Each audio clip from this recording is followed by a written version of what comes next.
Hello and welcome to This Week at the Movies. I'm Matt, I'm Eric. and this week we are diving into Evil Dead Rise and the Evil Dead franchise. It what started as a dream between two friends who were film students in 1981 at a shoddy cabin in the woods has morphed into something a little bit different over the now 42 years that this has been going on. It's easy to do that math because unfortunately that's also my age. Big birthday coming up on Thursday. But Happy birthday. it has been a decade since we've seen an Evil Dead movie. We got a reboot in 2013, so there was a lot of skepticism about Evil Dead Rise, which at one point they were going to dump straight to streaming, instead, kind of unceremoniously put in theaters. This, I will tell you, is one of the few major releases I've seen this year that did not offer an advanced screening for the press, which always makes you a little bit Nervous. nervous as well. But Eric, I'm going to say I was pleasantly surprised. I'll let you kick it off. What did you think of Evil Dead Rise? 5 for 5. For separate reasons, I love all five Evil Dead movies, including Evil Dead Rise. And that's a fairly consistent. That's a good running streak for a franchise to be able to pull that off in different ways. Um, it wasn't the greatest movie of all time. I agree with some criticisms I've seen from other people where, a lot of it's just very, very, very effective filmmaking, like very good looking, very solid, almost like they do some things. They just released this in the Red Letter Media review of this, that when they show the characters having the as they put it, the Darth Maul eyes, that they got in the reboot. One character has this, and they went to lengths to kind of digitally give it like a reflection of multiple like a natural eye. Like, I don't know, there's a gratuitous amount of effort put into the set pieces and then the gore and everything that people generally appreciate in these movies. The weird thing is that it is just polished and perfect and good looking. This whole trilogy is sort of, it's sort of more, it just works well enough to spark your imagination, and you can see all the strings.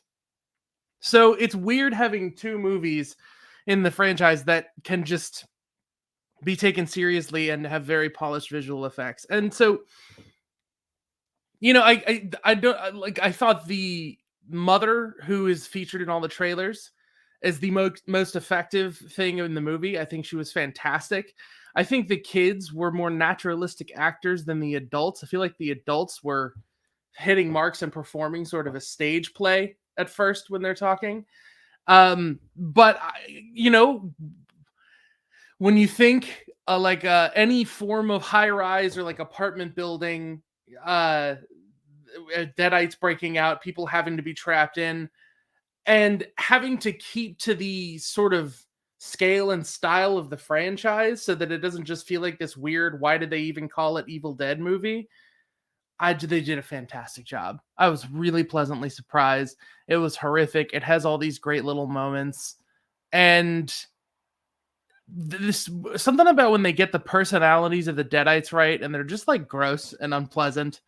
I really appreciate that. Like, they find the right balance of depravity in what they're doing. The mom acting like a mom, making like gross breakfast, and like the girl like eating the wine glass, like the way she talked about it and the swallowing and everything about that was just like, ugh, that's exactly what it is. So I am giving it a solid one thumb up, but not quite a two thumbs up. Yeah, so I'll be honest. Going in, I was more than a little skeptical. The trailer didn't do it for me pretty much at all. And so the I guess the way they've distinguished this is Sam Raimi and Bruce Campbell's original franchise is called The Evil Dead. So, like when you look on Internet Movie Database, this movie, it says it's just a sequel to a single movie and not part of a larger franchise. So I guess their idea was that they rebooted it, which would make sense from a tonal standpoint. There are three of the Sam Raimi films: The Evil Dead, Evil Dead 2, and Army of Darkness, which we'll get into those. I enjoyed those for what they were.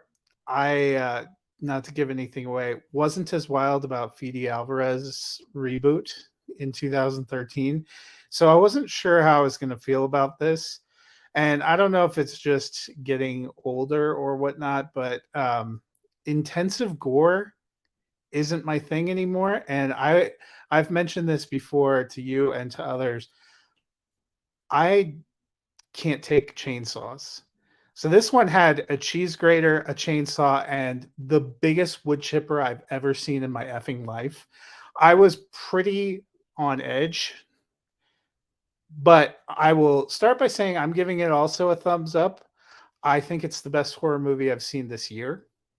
It is deeply unsettling at times, deeply, deeply unsettling. I'm glad you brought up the mom. This is Alyssa Sutherland, creepiest freaking marketing campaign they've had this year.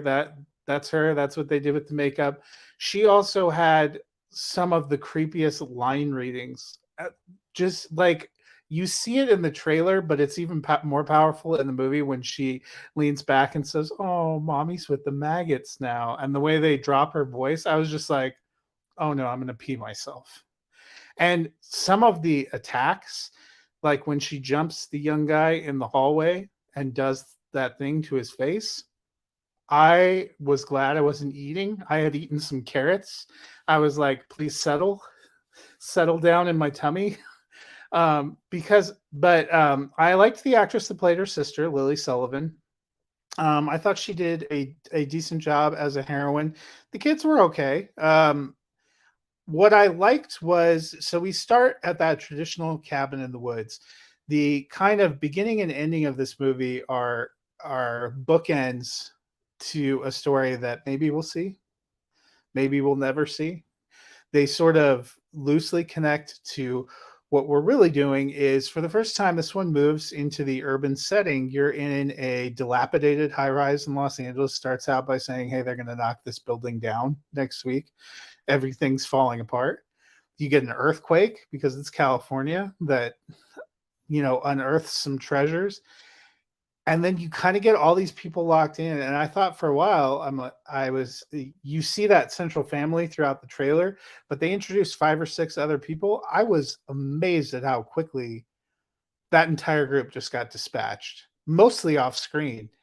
And I was like, oh, interesting. But this is probably one of the most bloody films I've ever seen, but they make it work. I liked it a lot. Which was completely surprising to me. I may have closed my eyes a few times when they were doing the chainsaw into a wood chipper. Best use of wood chipper since Fargo.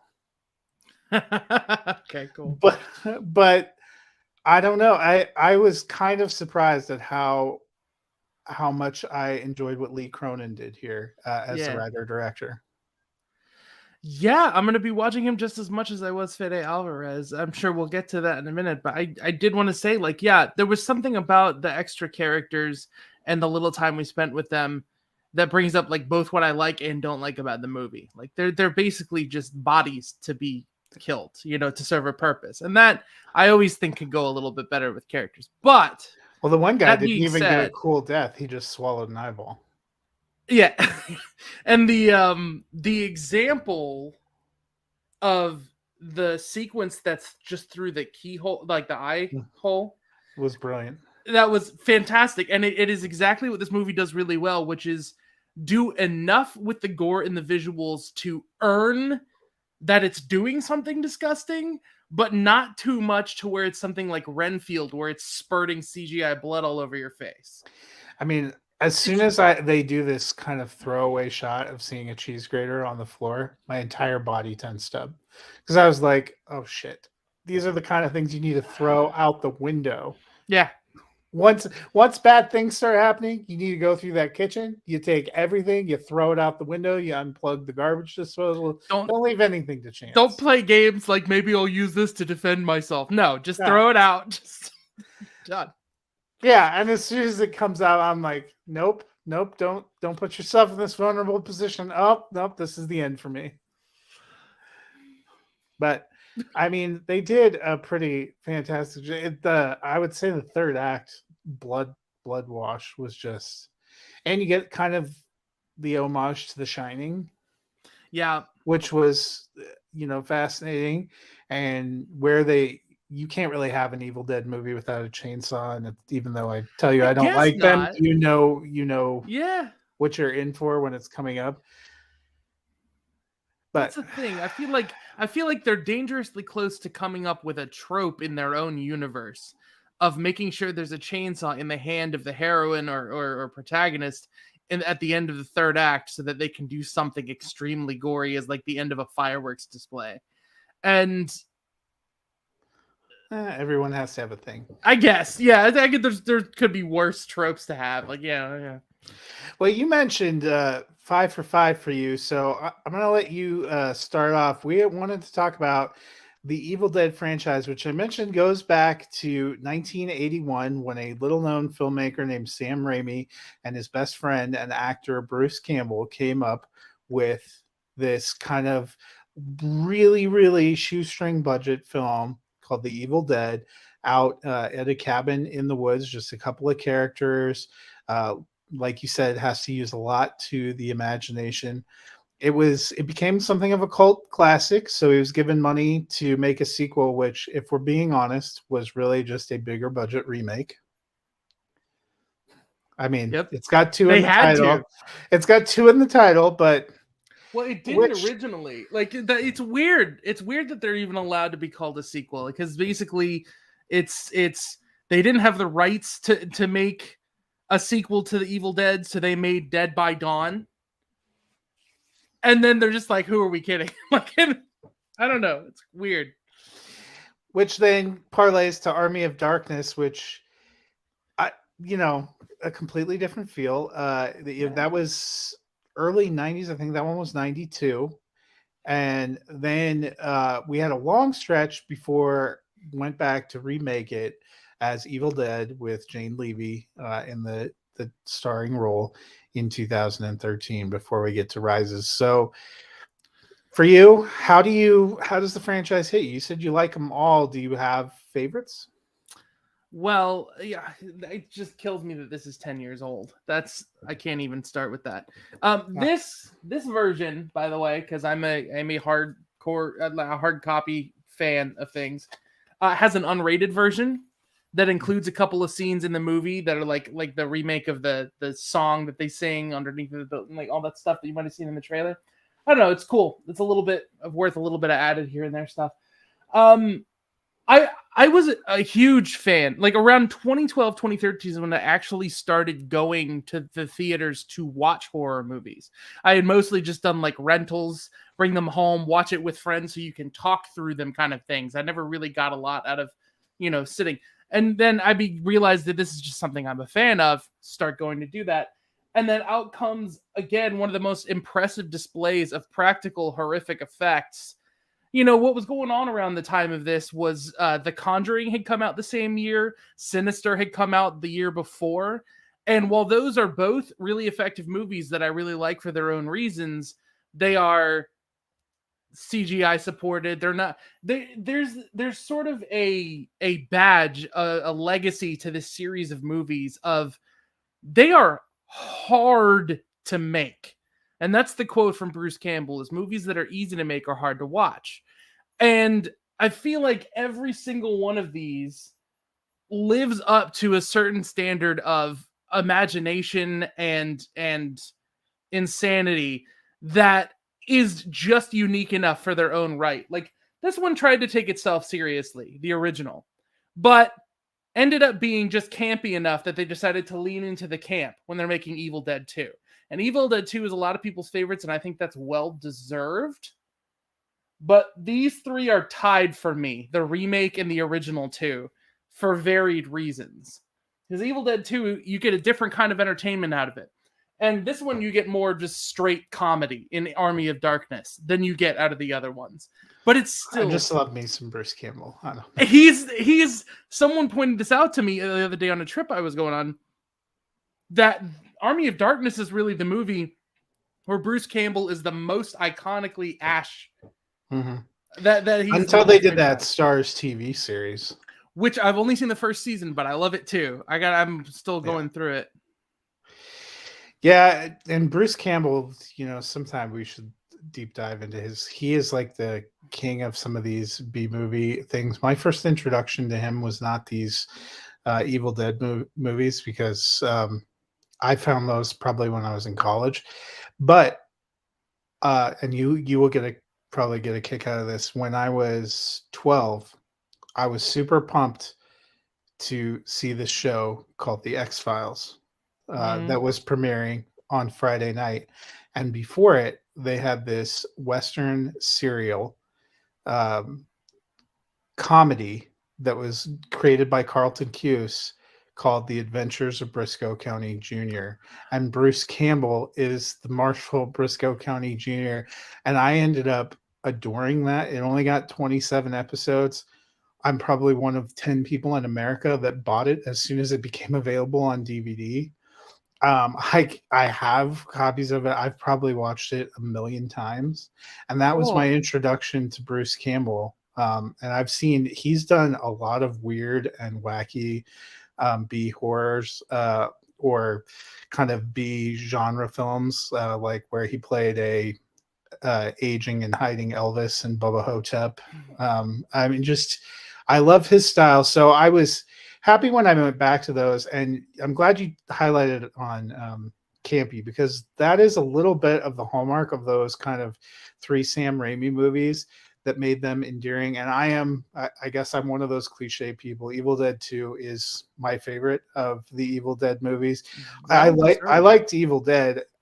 Evil Dead 2, they essentially are doing the exact same thing with a little bit better effects. And maybe it's because they steered into the campiness a little bit more, and it's just a little bit more polished.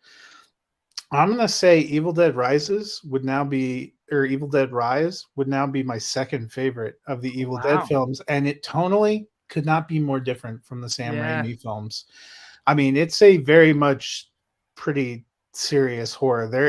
There aren't a lot of laughs around the dilapidated apartment complex in downtown Los Angeles in this movie. There are a lot of things that are cringeworthy and deeply unsettling.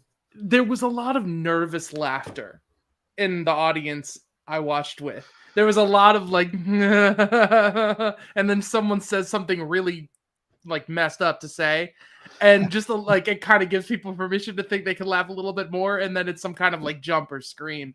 Like it's something. But I would say that for me, there's not a big gulf between the 3 original films and Evil Dead Rise in terms of my enjoyment. I enjoyed all the Sam Raimi ones. It kind of makes me think I need to go give Evil Dead another chance. I remember going into that one, what was off-putting for me was the radical departure in terms of tone. Mm-hmm.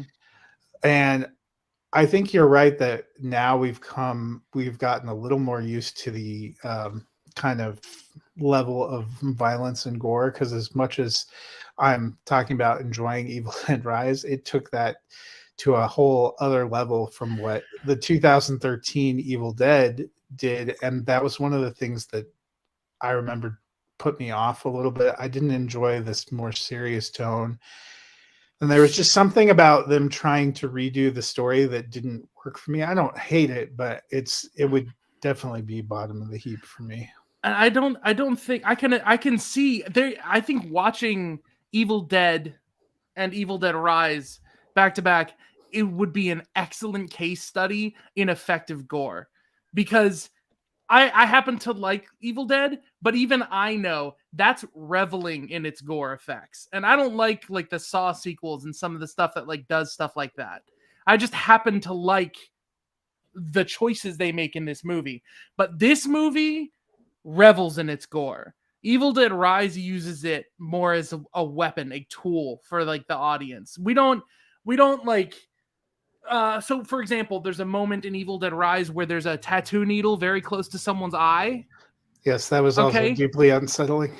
And then what actually happens is someone gets, the needle in the cheek, but your view is obscured by a hand. You actually see nothing. Okay? So even though everything works, it's so tricky because there's blood everywhere, but like it's so weird what you're seeing. In contrast, 2013, there is someone who fully has a needle all the way in, and they have to slowly pull out the needle from their eyeball, and like, yeah, it's reveling in the gore effect that they managed to pull off and making it a showcase of blood.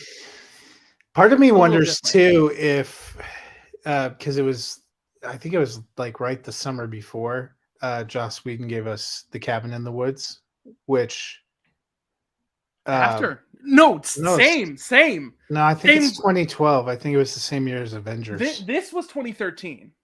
Yes, but I think The Cabin in the Woods. Cabin in is the Woods was 2012. Was the year before. Yes, and it had that campy, like, I loved that movie because it took and you know that they were doing this nondescript Cabin in the Woods because of Evil Dead and films like that.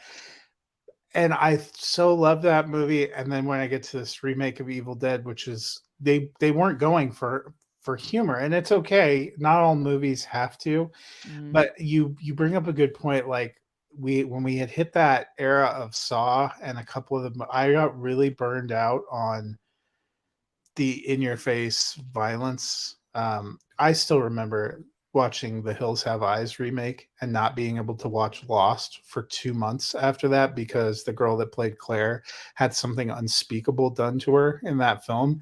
And every time she came up on Lost, I was like, nope. It just put me right back there. And I'm like, hard pass. When she got kidnapped by the others, I was like, praise Jesus. Oh, no. Because I was like, I can go back to watching the show. I'm not going to have to see her. And if That's you a haven't fun seen the first season of Lost, but at this point in time, I think the spoiler lid has lifted on that. That was what, 2004. But probably one of the longest movie reviews I've ever written in my entire life was for the Hills Have Eyes remake, which mistook Wes Craven's storytelling and the darkness of an idea for just an all-out bloodbath gore fest that was disgusting. It wasn't scary, it was just disgusting.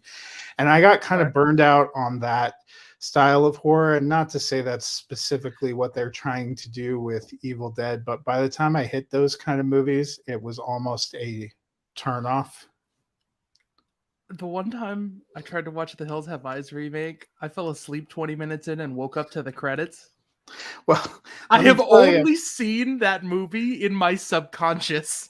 I have long struggled with taking Ted Levine seriously because I'm a huge Silence of the Lambs fan. And that voice is undeniably, it doesn't matter. Ted Levine was the captain on Monk. Still, sometimes the way he pronounced the word, I'd be like, you're going to find a body in his Monk. Yeah. Well, don't go to his house. So he's in that Hills Have Eyes remake. So I'm like already thinking, but yeah, you're not, I don't think you're missing much. That's the guy the guy that made Alexander Aj. He's another one that I just watch out for that name. There's only one of his movies that I sort of enjoy, and this is just shallow, Matt. This episode's probably put people off my taste, but it's Piranha 3D. Oh, and it's just because I love that style of there's ridiculous creature films. Well, and like Elizabeth Shue, and they actually, I don't know if you've seen all of Piranha 3D, and again, it's been over a decade. I'm not spoiling this for you, but they have Richard Dreyfuss, and they don't come out and say that it's Hooper, but they are pretty much implying that it's Hooper from Jaws on this ship getting eaten by the piranhas at the beginning. And that's just my wheelhouse. That movie, I'm pretty sure Jerry O'Connell's in it. It's not good, but it's spring break at Lake Havasu, and these killer piranhas escape. and it was during that wave of 3D horror movies. Yeah. It's the right kind of over the top. Many of his movies I've struggled with are over the top that are not the right type of over the top. This Yeah. was spot on right type of over the top. Yeah, there's over the top having fun with yourselves and creating something for and the point of entertainment. And then there's the creativity of throwing money at like blood and what you think is trending with people and hoping it entertains people. Yeah. And I think nobody that's the thing so far with Evil Dead is there has never been an instance where someone is clamoring asking for, I mean, maybe Army of Darkness because there was a huge fandom at the time, but it's not like they were trying to meet some huge fan demand ever. Like even Yeah. with this one, people are like, "What? A new Evil Dead movie is out? What?" But now I do have to ask you, it seems like there's been pretty generally positive response to this film. And Yeah. it's not had incredible box office, but it's had pretty incredible review. And I feel like it's the kind of movie that's going to have a long second shelf life on VOD. Do you think that gets people more interested? Because I feel like the kind of lack of commercial success of the 2013 film is the reason we didn't see, because there's been an Evil Dead 2 that's been in production for about a decade. Yeah, and I mean, I'd be okay if we just kept doing things like this, as long as you don't get too repetitive with the plot beats. You just come upon the next unfortunate souls, like Jumanji, but for only adults. You know, who run across the book and what that means and what new context. You know, This kind of does remind me of Jumanji: Welcome to the Jungle, which was a sequel to a movie. And I remember watching the trailer thinking there is no point in making this. And then you go see it and you're pleasantly surprised. I don't know if it's because you had lower expectations, but I thought about that with Evil Dead Rise. You know, it's a sequel or reboot to a movie that I was like, oh, you know, I didn't think they needed to make another one. Oh, I guess I'll go see it. And then you see something you weren't expecting. Yep.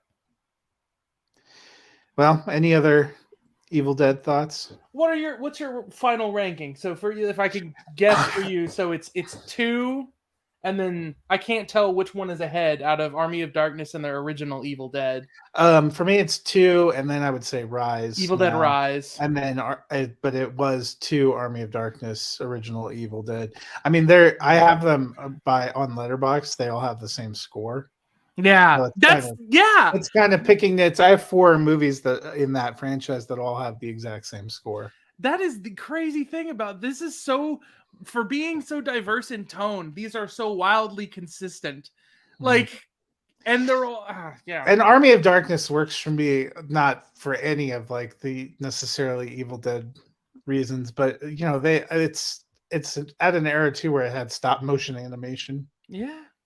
I mean, they all do, but this one really kind of leaned into the stop motion. And if you think too hard about it, the plot's fairly ridiculous, but I am as impressed at the level of detail they put into Evil Dead Rise and some of like the tiny little makeup effects that they put onto as much as I enjoy that just as much as I enjoy just a whole fake plastic skeleton being chucked at Bruce Campbell's face so that he can just pretend it's alive for a second and throw it away. I just deeply appreciate Bruce Campbell. Yeah, he's amazing. I watched Running Time recently. It's an independent movie. It's a 90 minutes inspired by Rope, so they tried to make it seem like one shot. Incredible. It's problematic in a lot of ways, but it's like Bubba Hotep. It's that movie, if it weren't for Bruce Campbell kind of like chewing the fabric of the movie into irony, you know, you might have problems with it, but there's something, he's just so damn charming. I don't know. I know. It's just a certain level of appreciation, which I've gathered from some of the ones I've tried to show. My wife doesn't share. Okay. But what are you going to do? So that'll do it for this week. Next week, you know what? The summer blockbuster season is here. And as I was telling Eric pre-show, I'm not emotionally prepared. I watched a ton of summer movie trailers yesterday in front of the movies I went to see, and it's going to be a fun summer, but it is going to be, I can tell, an emotional summer, and that starts right off the bat. I look forward to the first weekend in May because it's always my birthday weekend and the kickoff to the summer movie season. And this year they've rewarded me with Guardians Volume 3. I couldn't be more excited, and yet Nervous. I'm gonna have to hydrate before this movie. I'm gonna Yeah. have to hydrate, and you will be getting some fresh and raw thoughts because due to some travel plans, I will actually be seeing it next Sunday in the morning before we do our show. So it's going to be raw, but I will have had time to think about it because then we're chasing it by going to see Book Club, the next chapter, immediately after. Okay. But we will look at Guardians Volume 3 and we will talk about some James Gunn, who, you know, has done some very interesting movies and now has the future of DC films in his hands. Yep. We'll weigh the pros and cons of all that next week. Until then, hope you go see some excellent movies. If you're not into horror, I will give a shout out to Are You There, God? It's Me, Margaret, which was delightful. And also a little indie film called Polite Society, which I didn't know what to expect. I thought it was completely charming. So a couple of movies worth checking out if you don't want to be bathed in blood. Till then, have a great week. See you at the movie.